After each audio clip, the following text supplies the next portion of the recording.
YouTube?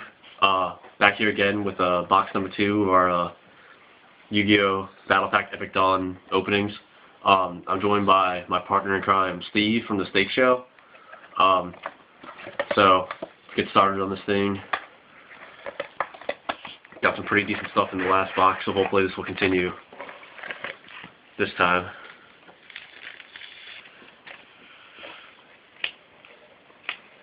And right off the bat, there's a tour guide.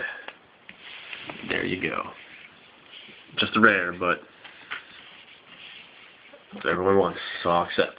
Was that a Gene Warped Werewolf I saw? Yes, that was. That 2000 attack thingy that no one ever uses, even though it's the strongest level 4 normal monster, whatever they made. More Granosaurus. Ooh. Ultimate Dick is kind of cool. Starfoil.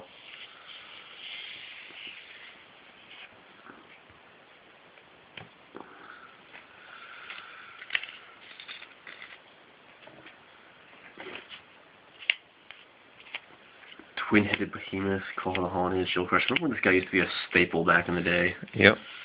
Everyone had to have one because he was just a free monster. And now he's... Nowadays there's so many free monsters. They have so many better options. Whoa, oh. Everything goes everywhere. Gaga Exile Force. Starfoil Bringing Destruction is cool. Prototype. Speaking of what used to be staples. There you go. And the game's right there. I love that card. Monster destruction and life point damage. The card was so annoying because I remember back in the day I used to have ties because you destroy both life points be down to really low and then destroy a monster. Starfoil Dark Bribe. Nice. White Knight Dragon's pretty cool. Yeah, Ring Destruction forced a lot of ties because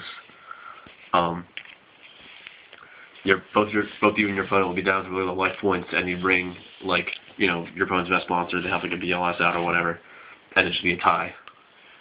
And that was annoying. Funny but annoying. Dark Ruler. Mask of Darkness, another Leviathan. This guy used to be really good too back in the day. Fiends, the whole Dark Ruler, Dark Necrosphere stuff. And he starts seeing play again with Monarchs because he just got over Monarchs and then negated stuff like Treeborn Frog permanently.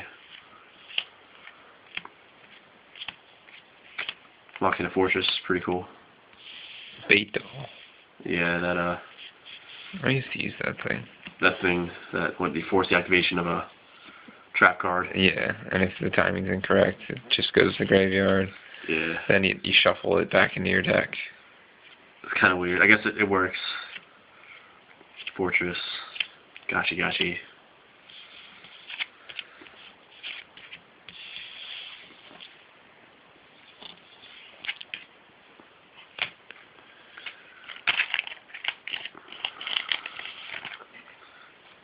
Fabled Raven. Chiron the Mage. Buster Blader. It's a pretty cool pack right there, actually. It's solid. Yeah, especially in sealed play. Even if you don't get the best monsters, even some cool stuff like that. Some big guys even Buster Blader can be a game changer if you're able to get him out. And then good level 4s like Breaker and Chiron. Fabled Raven's really versatile. All that stuff's really good for stuff for sealed play. Even something like Horn of the Unicorn might be good. Premature Burial. This card used to be so broken back in the day. And then, was it Hidden Armory came out, and they decided to ban it because it was oh, it's searchable and reusable. So you just bounce it back to use it again with Giant Trunade.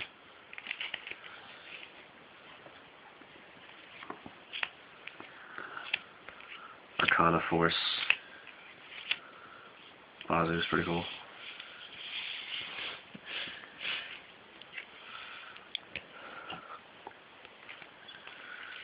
So yeah, I guess the card that everyone wants out of this pack is Tour Guide, which the one I just pulled was my second one out of these boxes. So hopefully there'll be another one so I can complete my set. But that's the one card everyone wants because it's it was a $100 card. and like an auto 3 of in a lot of decks, just because it's an instant rank 3. But there's still a lot of other good cards in here, a lot of good reprints, like, you know, Fiend's Chain and Lance and Chalice, some of the Starfoil stuff like Gores and other staples. Speaking of which, there you go, Fiend's Chain. Pack only had 4 cards?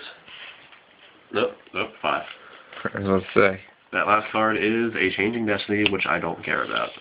But yeah, Starfoil Fiend's Chain. That's another card people are probably going to want out of here is the Fiend's Chain reprint. It's getting reprinted in the 6 Samurai deck structure that's coming out. But yeah, people can get it now. Get it Starfoil. Bring the price down a little bit on that thing. Great Protector, another wind-up Zen main, or Zen Meister. I'm sorry, it's not a Zen main. I wish it was. That would have been nice instead of reprinting Zen Meister and like Utopia for the upteenth time. We have like Utopia and everything.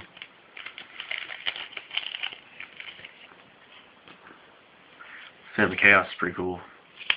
Axe of Despair. I remember back then this card used to be really good too, just to increase your monster's attack points by 1,000. Huh? Grave Squirmer. Grave Squirmer. He just was the level 1 that destroys a monster, I believe. I thought it was you like draw a card or something. Start a short battle, target 1 card on the field, and destroy it. Yeah, you can destroy any card when it's destroyed by battle. It's probably something better than something like a New Doria or some of the flip guys, but he has like no attack. Starfoil Creature Swap's pretty cool. Solemn. Interdimensional Matter Transporter. I guess it's kind of funny, like how a long way some of these cards come. Like, I remember when this card used to be like an ultra rare, and I was like, oh, it's pretty cool because you can use it with like Strike Ninja and stuff. Or you know, your opponent tries to smash the ground or whatever, and you're like, no, get my monster out of there to protect it for a turn. Makes people like us feel pretty old. Nice. Nice. What? Nice. Got that Starfoil, Doomcal, Utopia's really cool, and then Common Lance. There we go. See if we can get this thing to shine a little bit. A little bit here. Look how shiny that is. It's pretty cool. Doomcal was another card that used to be super hard to get, and this is the first time it's gotten like a really decent reprint.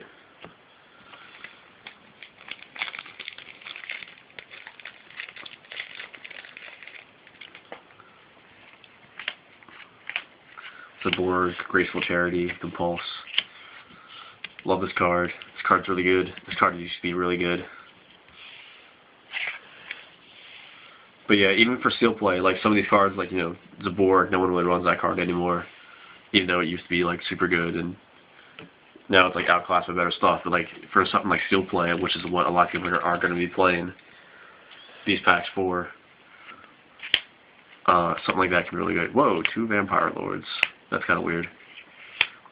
Zephyros is really nice. Got that common, got that Starfoil Vampire Lord. Speaking of cards that used to be staples back in the day, remember Vampire Lord with Jinzo and Air Knight Parshath? All that stuff back in the day when they were like, there's your staple high-level monsters right there. Starfoil, Utopia, Gachi. That's pretty cool. You got 2 Exceeds in 1 pack.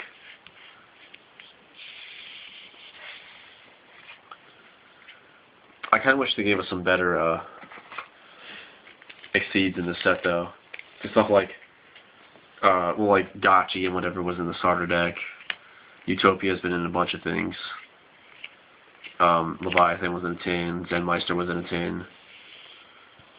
Bmok, card's so good. Hollow Swords. Another card that used to be a staple, but now I think it's at 3 or something like that. DD Assailant. This guy used to be a $20 card back in the day. Came out in like some random game, and then it got really good. People started like going to like, they're like, you know, big lots or some random places to find copies of the games, I remember. But it was really good back in the day. Him and DD Warrior Lady was the stuff. Makiura, another blast from the past. Starfoil Enemy Controller. Pretty cool. That thing is sweet. Ring, Exile, another card that used to be a staple. Back in the day when pretty much decks were a bunch of one-ofs, stuff like, you know, 1 Exile Force, 1 DD Warrior Lady, 1 Breaker, stuff like that, and now that just seems silly nowadays. 1 Snipe Hunter. 1 Snipe Hunter, everyone ran 1 Snipe Hunter. 1 Morphing Jar. 1, no, not that. YuGiOh, that's for, oh, Starfoil too. Another Utopia. Yeah, I guess YuGiOh's come a long way since then. Even so, some of these cards are really good. Not like they're bad. Just games change, power creep, that kind of thing. Yeah. Now it's like 3 of. Yeah, you got your 3 rabbits, 3 rabbit targets, your tour guide targets, stuff like that.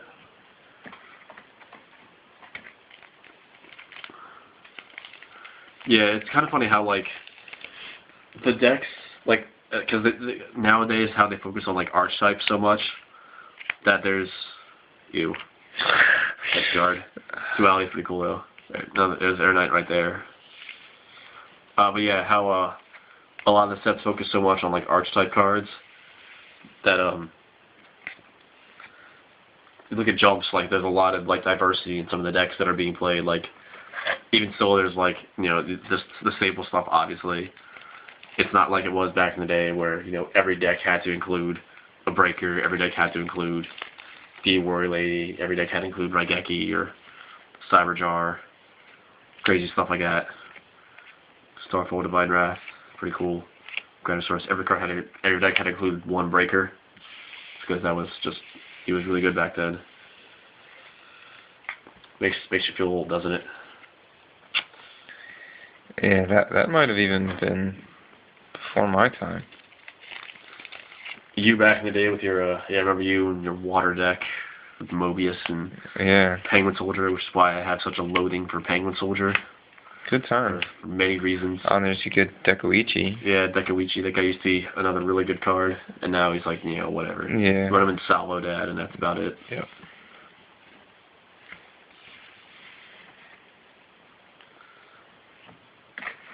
Alright, getting down to the last couple packs now.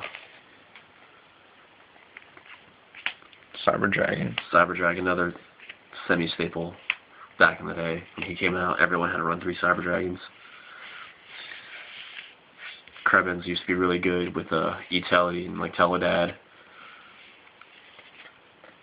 That format. Yeah. It seems not too long ago, but at the same time, many years ago. Well, yeah. Which, yeah, fun fact, a lot of people don't remember is that even during the, quote-unquote Teledad format, it wasn't really the, Starfoil Fabled Raven.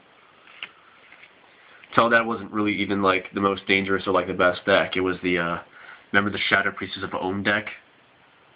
No, I don't remember that. Oh, I don't remember that. It was, like, this combo, this loop with, like, DMOC. So, like, essentially you just play, like, infinite cards, and then you, like, just keep distributing stuff with Shadow Priestess of Ohm, who's, like, a pumped-up cannon soldier for, like, 800 damage, and then just keep looping the stuff. So, what, DMOC, Dimension Fusion, whatever that spell card that, like, you don't have to pay life points for stuff. Oh, Tour Guide number 3. There it is. There's my set of Tour Guides right there. Even though I already have a set, I now have a set of Battle Pack ones, all rares. Fulls would have been nice, but hey, I'll take rares.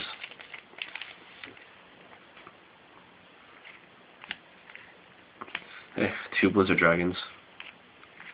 Mirror Force. This is another interesting card. I think it got released in Europe first. So it used to be a pretty pricey, like, common or whatever. And then, I think it got released in one of the, like, Dark Beginnings. I think it was the same pack that, like, the Gores came in, or whatever. He was, like, a rare in there. I think that was it off the top of my head.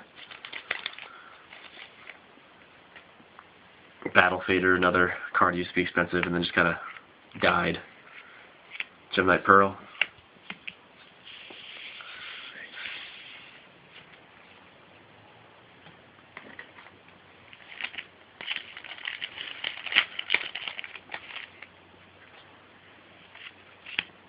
This guy's pretty cool. I remember him back in the day. 8 Fighter, Dark Rod.